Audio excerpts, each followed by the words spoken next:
So recently I've been on the hunt for a high quality and also high capacity desktop charger that can charge all my different tech accessories at the same time without overheating, but also while staying aesthetically pleasing, compact, and kind of out of the way on my desk. And I've been testing a lot of these over the last few months. CUKTECH had their display view, which was 140 watts with 4 USB-C ports. I just tested the Basis Nomos, which is also 140 watts of total output. Anker has their Anker Prime line, which they have a 200 watt and a 250 watt one as well. But this time I wanted to test out CUKTECH's brand new 30 Ultra 300 watt desk charger that has a bunch of things going for it, from USB-C ports, USB-A ports, and even one thing that I've never seen in one of these chargers before. So without further ado, let's get hands-on with it because I've been using it for the last 2 weeks and it's awesome. Let's get into it. But now before we continue, if you guys do enjoy video reviews like this one, consider subscribing to the channel and help us get to 1 million subscribers by the end of the year. Well everybody, here we have it. This is CUKTECH's brand new 30 Ultra 300 watt desktop charger. And I'm going to walk you guys through the actual hardware a little bit itself. As you can see, we do have a display right there on the front with 2 tactile buttons on the top that kind of help you get through the menu and the settings and things like that. This is a 1.8 inch display that gets about 850 nits of brightness, so plenty bright. Right now I'm in a very well lit environment with a lot of open windows, and you guys can clearly see what's going on there. We'll cycle through all the different things that you can see right here in a second. But in terms of port selection, you do get 3 USB-C ports, 2 of which are fast charging PD 3.1 ports, meaning that because this is a full capacity 300 watt charger, you can charge 2 16-inch MacBook Pros simultaneously at full speed, which is absolutely insane. And of course it gives you some smart charging, and the cooling is in here as well, and temperature monitoring, which we'll continue to touch on in a second. But it's awesome to know that you have 2 of these, and I can see you being maybe in a WeWork or a co-working space or at a coffee shop, because yes, this is a little bit of a paperweight in terms of weight, but it is still portable. Take it with you wherever you want to go, and you're able to charge 2 things at the same time, or 2 16-inch MacBook Pros very simply with just 1 piece of hardware, which is awesome to see. Then you have a regular USB-C port over here, which does support up to 33 watts max charging, which means you can full speed charge your AirPods, your Apple Watch, your iPhone, and things like that. And then finally, you do have a USB-A port, which a lot of companies are starting to omit. I get it that USB-A is still more kind of outdated at this point, but as you'll see in a second when we test this, that I still use USB-A from time to time. Honestly, I still use it every day, but for those products that are maybe a little bit older, that I just haven't gotten around to replacing it. So it's good to know that you still have a USB-A that outputs up to 18 watts. And then interestingly enough, if you turn this over, there's one port which as an Apple user, you really don't see too much. And this is a DC out port, and supports up to 300 watts of max output. So if you have a gaming computer, an Alienware computer, a Lenovo Legion, something like that that uses DC, you can output max power with this device instead of relying on the ugly kind of power brick that comes with those Windows computers. Again, Apple users don't have to deal with this, but it is nice to know that you can kind of be versatile in that way and bring this along with you instead of those ugly power bricks. So honestly, for me, I don't use that DC port at all, but it is there for you guys if you want it. And then also in the box, of course, you get this. You do get a DC cable with 9 interchangeable tips, which is nice to see. You also get this little platform, which I think is awesome. It kind of elevates everything. It kind of adds to the paperweight piece of it, gives it a little bit of, height and angle as well. I think it makes it look really nice on the desk. This is how I have it on my desk, just kind of tucked away over there in the corner.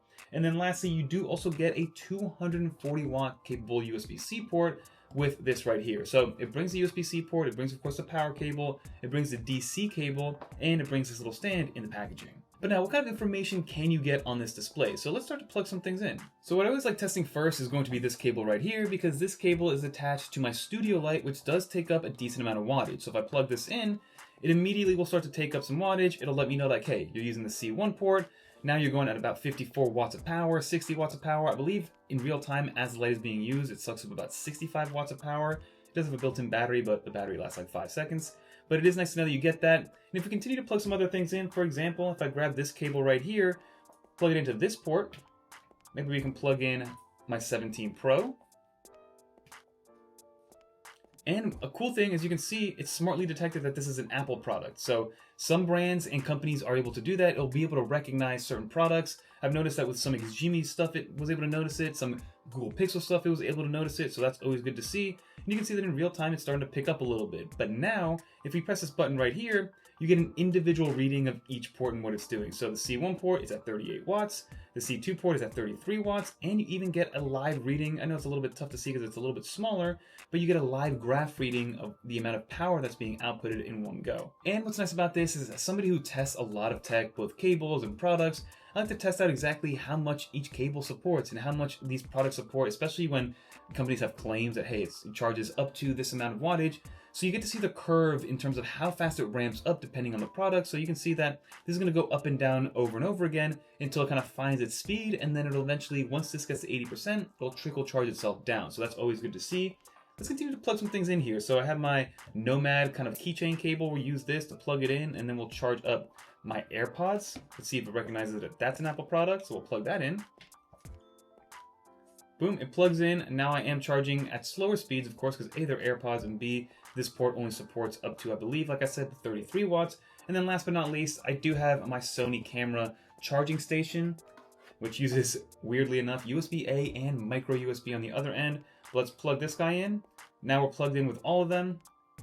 This turns on immediately. We're at 5 watts, 7 watts, and now we're pushing a total of 82 watts on here. So as you can see, that's amazing to see, but now we're not even scratching the surface. This isn't even 1/3 the amount of wattage that can be output by this thing. And then if we cycle through some of the different settings, you can see that the graph is still going up, increasing. You get some even bigger breakdown right here. So I love this because you get the amperage, the voltage, and the wattage of what's going on. And then if you're anything like me, who's pretty nerdy when it comes to these diagnostic displays, on the bottom you get to see, of course, like I said, the wattage, the amperage, the voltage, but it'll also tell you what is determined in terms of how fast it can charge that device. So the C1 will peak at 100 watts because of the type of device that's plugged in.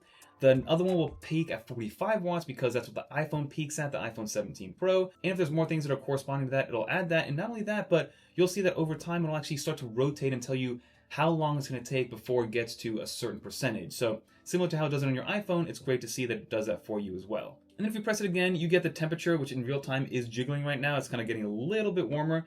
You don't feel anything, it's still cool to the touch, but internally it will get warmer, and if it does reach to a hot enough temperature, it'll throttle the charging speeds down enough to cool itself so it doesn't kind of overheat or anything like that. So you're able to toggle through all that and get those settings. And then you, of course, if you long press, you have a bunch of other settings which are cool to see.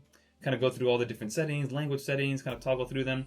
And then to activate the DC button, you press this other button. So right now I just turned it off, you press it again, you get the little orange indicator, and it will power on that DC port if you are charging something that uses a DC port. So that is a CUKTECH Ultra. I think this is awesome. It kind of declutters your desk, gives you all the power that you would ever need. I mean, I'm somebody who uses a 14-inch MacBook Pro, so I can't even get to the 140 watts, but again, my MacBook Pro is like always connected to my monitor. So this is for everything else. And this is perfect for testing out wattage in terms of what type of capacities each one of these brands, companies, and products are able to sustain over time. So this is not only an actual charging piece of tech, but it's a tool for me to be able to use in a lot of my testing and things like that. So if you guys are looking for a desk charger that's premium, definitely check this one out. This one I believe is $159, so it is going to be a little bit more expensive because it is 300 watts.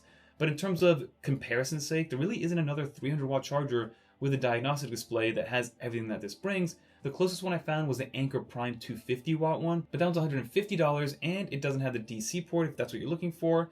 But also there is a 10% off coupon on this one, I believe, if you do go to Amazon's product page, but I'll leave everything linked down below if you guys want to check it out. So as you guys saw, the 30 Ultra has a lot going for it. Of course, you have the 3 USB-C ports, and 2 of them can charge 2 16-inch MacBook Pros simultaneously. They still have a USB-A port for those older accessories that are still lagging behind, but that you still need.